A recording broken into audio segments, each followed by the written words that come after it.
Hey guys, আজকে চলে গেছিলাম শ্রীরামপুরে 50 টাকার চ্যালেঞ্জ করার জন্য।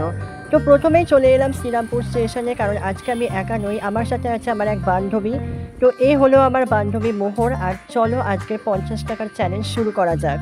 সবার প্রথমে চলে গেছিলাম আমাদের সবার প্রিয় শ্রীরামপুর কলেজের সামনে। আর এটা হলো আমার শ্রীরামপুর কলেজ, আর এটা হলো কলেজ ঘাট।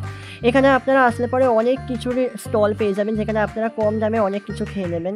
তারপরে আমরা গঙ্গার ধারে একটু ছবি টবি তুললাম, ঘোরাফেরা করলাম, আর চলে গেলাম আমি প্রথমে ফুচকা খাওয়ার উদ্দেশ্যে।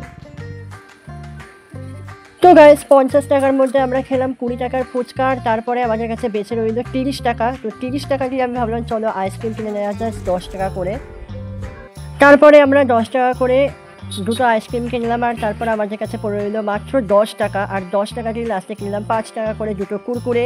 আর দুটো কুরকুরে খাওয়ার পর আজকের ভিডিও আমাদের এখানে শেষ হলো। বলো তোমাদের কেমন লাগলো?